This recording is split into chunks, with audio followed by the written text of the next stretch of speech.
जम्मू कश्मीर में वर्ष 2010 में उमर अब्दुल्ला जो कि उस टाइम मुख्यमंत्री थे जम्मू कश्मीर के, उन्होंने एक रिहैबिलिटेशन पॉलिसी का है जो ऐलान कर दिया था। और वो पॉलिसी विशेषकर उन युवाओं के लिए थी जो कश्मीर से पाकिस्तान चले गए थे। हालांकि उस टाइम जो मतलब था वो मिलिटेंसी था, लेकिन वो युवा जो थे वो पाकिस्तान पहुंचकर बिल्कुल अपना आम जीवन कह सकते हैं वो बिता रहे थे, और वहाँ पे उन्होंने बिल्कुल शादी भी कर ली थी। हमारे साथ फिर जब वो कह सकते हैं कि ऐसी महिलाएं हैं जो उन्हीं युवाओं के साथ वहाँ पे शादी करके ब्याह करके यहाँ पे वापस आई थी, उस 2010 जो रिहैबिलिटेशन पॉलिसी उसी के तहत। वो हमारे साथ वो कुछ महिलाएं हैं, अभी इनको कितनी कठिनाइयों का सामना करना पड़ रहा है ये खुद बताएगी। आप ये बताइए कि 2010 में पॉलिसी अनाउंस कर दी गई थी, 2012 से 18 तक जो है काफ़ी महिलाएं, अगर हम असेंबली का डाटा करें तो 377 महिलाएं जो है यहाँ पे आई हुई है, जो कि पाकिस्तान से आई थी कश्मीरी लड़कों के साथ शादी करके। तो कितनी समस्याएं आज तक आपको पेश आ रही है, विशेषकर अगर हम कहें कि आपके पास डॉक्यूमेंट्स नहीं है, आपके बच्चों को तालीम सही से नहीं मिल रही है, आप जहाँ भी जाती है आपके पास कोई भी वैलिड डॉक्यूमेंट नहीं होता, और आज तक सरकार ने आपको स्वीकार करने से जो है इनकार कर दिया है। कितनी समस्याएं कुल मिलाकर है? देखें, समस्या तो यही है ना कि हर एक इंसान जब बच्चा पैदा होता है तो उसका भी एक नाम होता है, एक पहचान होती है कि उसका माँ बाप कौन है, वो किस मुल्क से ताल्लुक़ रखता है। जहाँ तक हमारी बात है तो हम तो अपने बच्चे लेके यहाँ पे आए हैं, हमारी पूरी एक फैमिली है। तो प्रॉब्लम तो यही हो रही है ना कि हमारे बच्चों को, जो मेरे तो बच्चे छोटे हैं उनका इशू नहीं है, लेकिन हमारी कुछ ऐसी औरतें हैं जिनके बच्चे बड़े हैं, ठीक है। जब ये डॉक्यूमेंट्स नहीं दे रहे हैं, आगे कॉलेज में, यूनिवर्सिटी में अगर पढ़ने के लिए वो बाहर कहीं जा रहे हैं तो वो कैसे जाएंगे? उनके पास डॉक्यूमेंट्स ही नहीं है। गवर्नमेंट जो है वो हम लोगों को बिल्कुल मान ही नहीं रही है, एक्सेप्ट कर ही नहीं रही है। दूसरी बात ये कि जब हमारे मैके में से खुदा ना ख्वास्ता किसी की डेथ हो जाती है, जैसे इन्होंने बताया, सफ़िया ने बताया, कल भी एक औरत थी, उसकी माँ गुजर गई, वो बहुत ज़्यादा रो रही थी, हम उसको तसल्ली के अलावा क्या दे सकते हैं, ठीक है। उसने अपना वीडियो कॉल पे उनका आखिरी दीदार किया। उसके अलावा बहुत सारी ऐसी औरतें हैं जिसकी माँ गुजर गई है, जिनकी या जिनका बाप गुजर गया है, तो वो अपनों से नहीं मिल सकती हैं, वीडियो कॉल पे ही वो उनका आखिरी दीदार करती हैं। और उसके अलावा अगर किसी के घर में शादी है, खुशी का कोई मौका है, तो वो भी हम लोग इसी तरह से ही देखते हैं। वो वहाँ पे बैठ के तड़प रहे हैं, रो रहे हैं, हम लोग यहाँ पे बैठ के रो रहे हैं।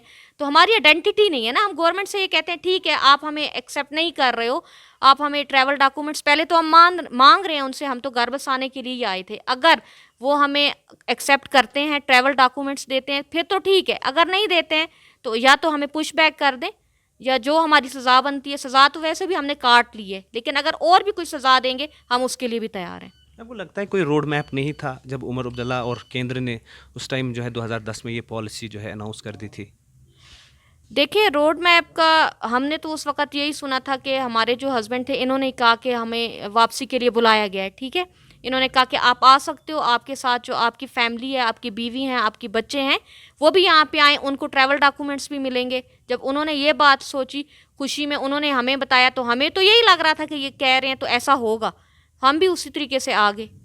तो कुल मिलाकर अगर देखें तो वहाँ पे जो पाकिस्तान की सरकार है, क्या आपका कोई वफद वहाँ पे चला जाता है जो ये बात करे कि हमारी बेटी वहाँ पे फंसी हुई है? एम्बेसी होती है, क्या एम्बेसी से कोई बात होती है वहाँ पे? देखें, आप वहाँ पे जो सोशल एक्टिविस्ट हैं, ठीक है, जो साबिक वज़ीर हैं अंसार बरनी ट्रस्ट, उनकी मैं बात करूं, अंसार बरनी ट्रस्ट की, अंसार बरनी साहब ने हमारे लिए बहुत ज़्यादा एफ़र्ट्स की। वो मीडिया पे भी आए, वो उन्होंने गवर्नमेंट को कई लेटर्स लिखे हमारे बारे में कि ये हमारी बच्चियां हैं वहाँ पे हैं, तो इनको वापस बुलाएं। जो पाकिस्तान हाई कमीशन है वो यहाँ पे इंडियन गवर्नमेंट से राब्ते में है, उनको हर महीने लेटर लिखता है, हमारा पूछता है कि आप इन लड़कियों का क्या करेंगे, इनको आप पुश बैक करने दें, इनको पुश बैक करें, इनको वापस भेजें। हमारी गवर्नमेंट भी है राब्ते में, ऐसा नहीं है कि हमारी गवर्नमेंट राब्ते में नहीं है, लेकिन इंडियन गवर्नमेंट की तरफ से कोई जवाब ही नहीं है, बिल्कुल वो बता ही नहीं रहे हैं। या तो वो खुल के बताएं कि हाँ आप लोग इलीगल इमिग्रेंट्स हो, हम आपको सज़ा देंगे, आपको अपने वतन वापस भेजेंगे, हमें मंजूर है। अगर ऐसा नहीं है तो फिर तो हमें, आप लोग सामने आओ, हमें बताओ कि नहीं हम आपको एक्सेप्ट कर रहे हैं, आपको ट्रैवल डॉक्यूमेंट्स मिलेंगे, आपको नेशनलिटी मिलेगी, लेकिन कुछ भी नहीं है। तो जैसा आपका कहना है सरकार की तरफ से कोई भी जवाब साफ तौर पर नहीं दिया जा रहा है, जी तो जी। ऐसे में आपने कहा था कि हम खुद ही चले जाएंगे और बॉर्डर पर खुद ही चले जाएंगे फैमिली के समेत, तो क्या ये सही है? देखें आप, जो एक औरत जो पिछले 10 साल से, 12 साल से अपनों से दूर है, ठीक है, अपनों के जनाजे वो फ़ोन पे देख रही है, उस औरत को अपनी ज़िंदगी कहाँ से प्यारी हो सकती है? वो अपना क्या सोचेगी जब वहाँ से उसकी माँ का सांस निकल रहा है, वो फ़ोन पे देख रही है उसको सांस निकलते हुए, बाप को देख रही है, अपनी बहन को देख रही है, भाई को देख रही है, वो क्या सोचेगी? उसको तो करना ही है कि ठीक है, हम अगर उधर बॉर्डर से जाते हैं, हमें मार दें गोली, यही है कि ऐसी ज़िंदगी से बेहतर है कि हम मर ही जाएं फिर। तो कुल मिलाकर कितनी तादाद जो है ऐसी महिलाओं की है जो ऐसे कश्मीरी युवाओं से वहाँ पे शादी करके आई थी, तो कुल मिलाकर कितना जो नंबर है आपका बनता है? जी 350 बनता है। महिलाएं हैं हाँ जी खाली, महिलाएं। बच्चों को मिलाकर बच्चों को मिलाकर 4000, 3000 बच्चों को मिला के, हस्बैंड वगैरह को मिला के 4000 बनते हैं। तो कुल मिलाकर अगर देखें तो काफ़ी समस्याएं आपको आ रही है, विशेषकर शिक्षा के प्रधान से अगर हम देखें, शिक्षा के हिसाब से अगर हम देखें तो वो शिक्षा जो है बच्चों को मिल नहीं पा रही है जो आपके यहाँ पे बच्चे हैं, तो कितनी कुल मिलाकर समस्याएं हैं?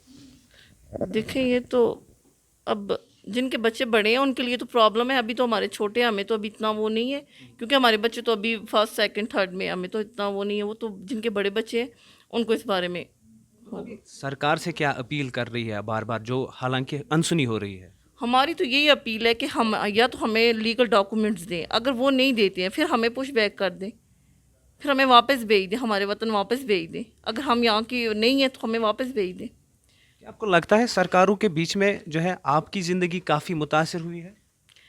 देखें, हमें तो एक मैं बात बोलूँगी कि ह्यूमन शील्ड के तौर पे इस्तेमाल किया सरकार ने। उनको पता था कि जब इनकी शादी हो गई है, इनके बीवी बच्चे हैं, ये यहाँ पे आएंगे, ये क्या करेंगे?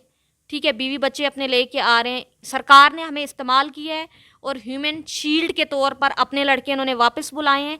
इन्होंने बुलाने थे, बुला दिए हैं, उसके बाद इनकी फैमिलियाँ जहन्नम में जाएं, चाहे वो मरें, क्या करें, सरकार को कोई इससे फ़र्क नहीं पड़ता। तो कुल मिलाकर यही कहना है इन महिलाओं का कि जो सरकार, इन्हें दोनों तरफ की सरकारों का कहना है, यानी यहाँ पे अगर माना जाए तो दोनों तरफ की सरकारों के चलते जो इनकी जो कह सकते हैं जनजीवन है वो काफ़ी प्रभावित हो रहा है और इनकी जो रुदाद है वो कोई भी सुन नहीं रहा है। महराज अहमद, TV9 भारतवर्ष, श्रीनगर।